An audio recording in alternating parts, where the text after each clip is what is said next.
Hello kind people of YouTube and welcome back to another video.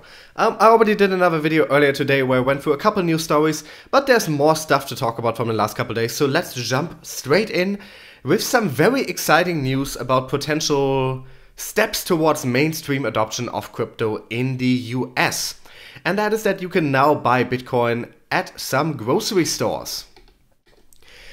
The crypto curious will soon be able to dip their toes into Bitcoin while grocery shopping.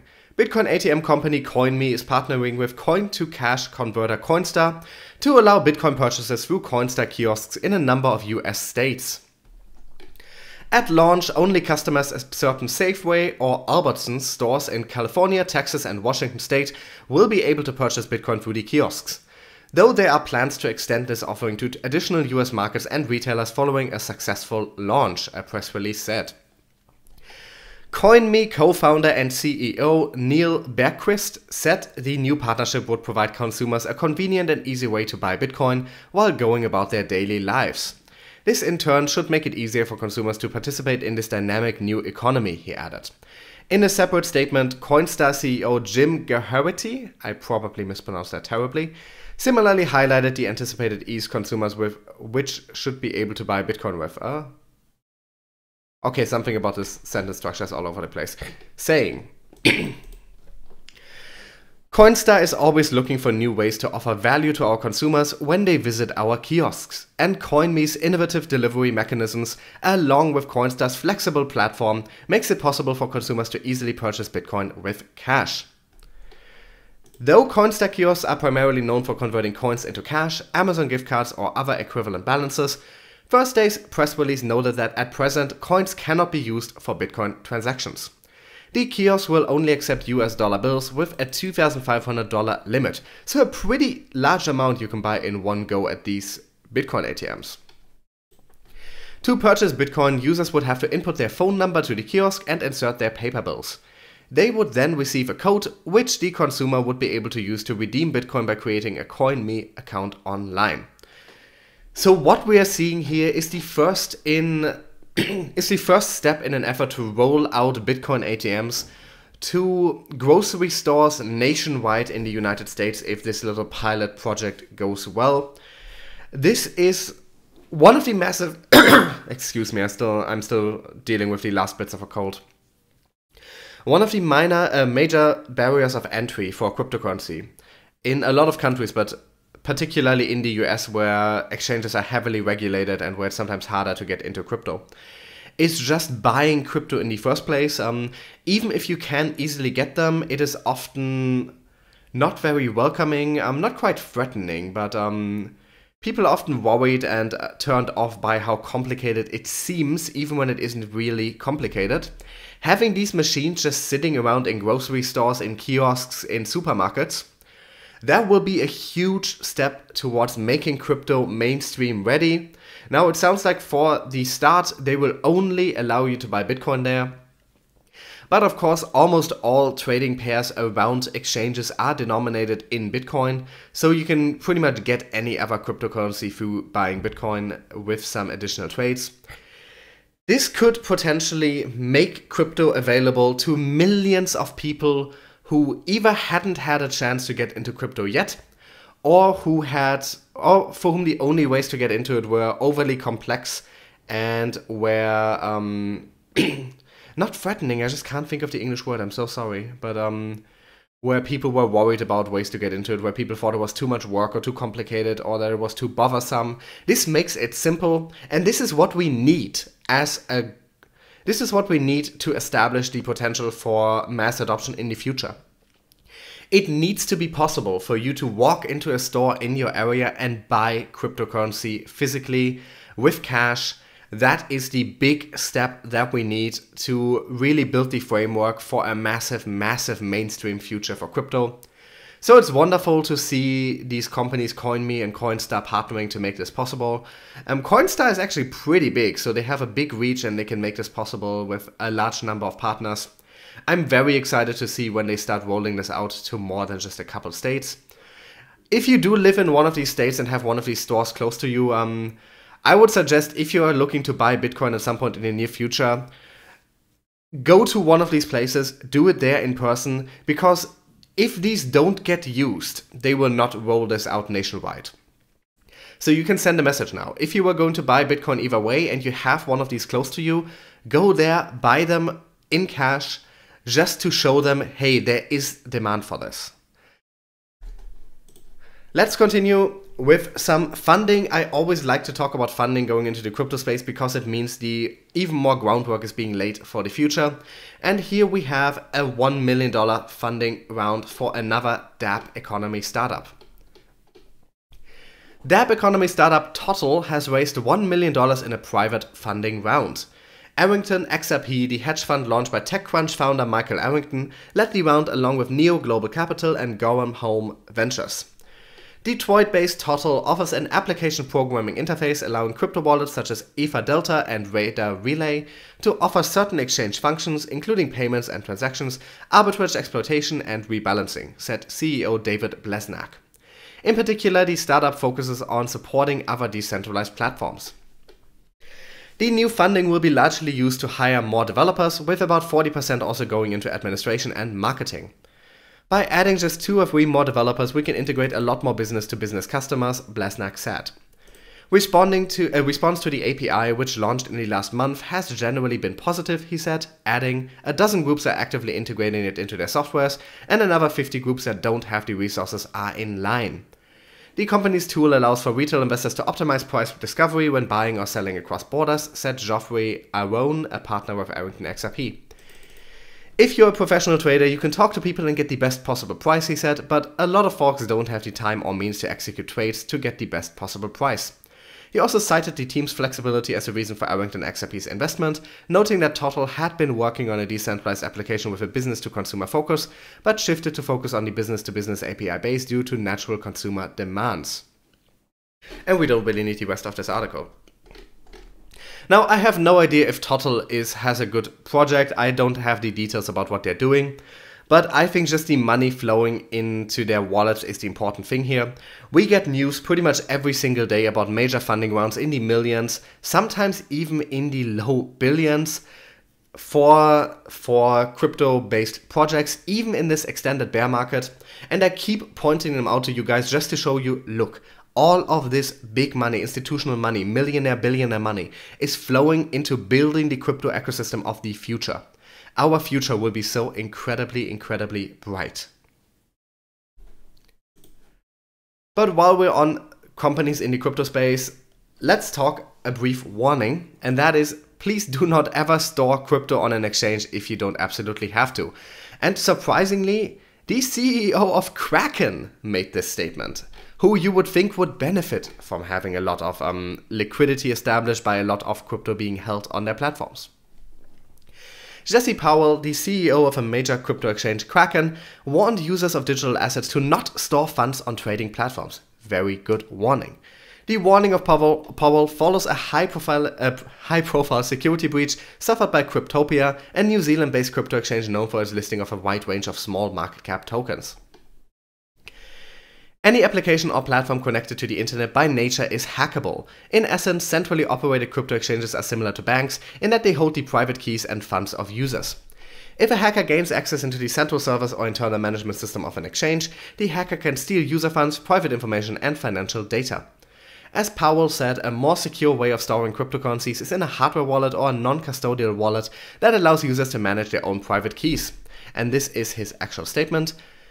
Please do not store more coins on an exchange, including Kraken, than you need to actively trade. Use Ledger or Trezor. Decentralized exchanges are not a panacea. Look at the DAO. Open source just means exploits will be discovered sooner, probably not by good guys. And full disclosure, I have a Ledger affiliate link in the description. If you're looking to buy a Ledger, I can get a small cut if you use that link and it will support the channel. Obviously at no extra cost for you, but just wanted to give that as the disclosure because we're talking about Ledger here. I do have an affiliate link with them. Some experts have argued that major decentralized exchanges can be safer for casual or beginner crypto users because it is possible for new users to mismanage private keys and sensitive data. There is some truth to this, but the way I'm looking at this is if you're getting into crypto, if you're buying any type of asset, it is your responsibility to learn about it and to learn about the best practices for safekeeping. And those are to have a hardware wallet, or at the very least, keep your coins on a software wallet that is reasonably secure, on your own system that is reasonably secured with antivirus and with good security practices, such as always being careful what you install, such as never reusing passwords. But absolutely, you should be looking into, at the very least, a software wallet on your own device where you keep all your own private keys and where you keep your passphrase, where you have everything. And ultimately, you should be looking at a ledger or Trezor so you can keep your crypto completely offline. And we don't really need the rest of this article. This is just this is a very important warning, and I really respect that the CEO of Kraken said this publicly. That rather than keeping all your crypto on an exchange, you should only ever keep the crypto that you are actively trading, that you are day trading with, or that you have a buy or sell order for.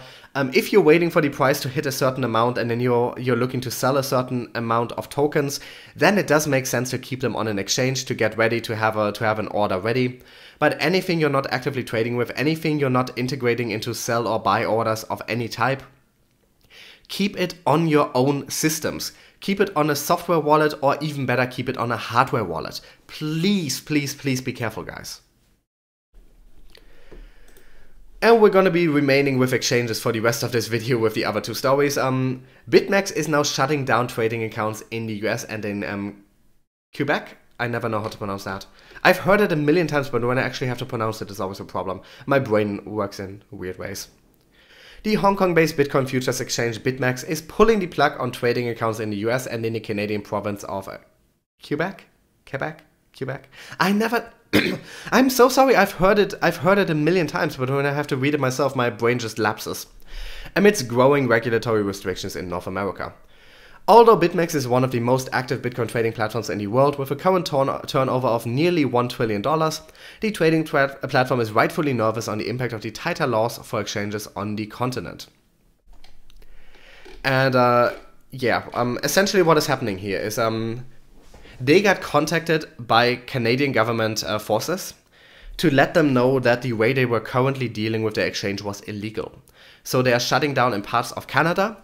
And then they are also shutting down all trading accounts in the US, but they have not provided a reason for that. So all we have is speculation, but the idea that is generally being prescribed to by most people is that regulation in the US is getting so tight and so uncertain, because we do not know where the future of crypto regulation in the US is going, because we're waiting for the SEC and for other commissions. And we are waiting and waiting and waiting, and they keep rejecting things, they keep not approving things, they keep tightening their regulations. And we simply do not know what the future is. And they are not the first to decide that America is just too much of a hassle. I believe it was Kraken who also just recently said that they're getting way too many requests for information from the US when the US only makes up a relatively small part of their profits. And the US really needs to work on a unified strategy to deal with cryptocurrencies, because as it stands right now, the United States, who used to be the world financial leader, are pushing away the future of finance. America is killing itself financially if they keep this ambivalent or sometimes even anti-crypto line going. And other countries, parts of Europe, parts of Asia, even parts of South America and parts of Africa, and some really small island nations, they can benefit instead, because they can say, look, you're not safe in America. You don't know what your future holds in America. But with us, you can do whatever you want and we won't tax you too much. So America is shooting itself in the foot really badly with its treatment of crypto, and more exchanges are shutting down their American operations or slowly but surely moving away from America. We've seen a lot of offices of crypto companies moving out of America, a lot of them are moving to Asia instead or to Europe.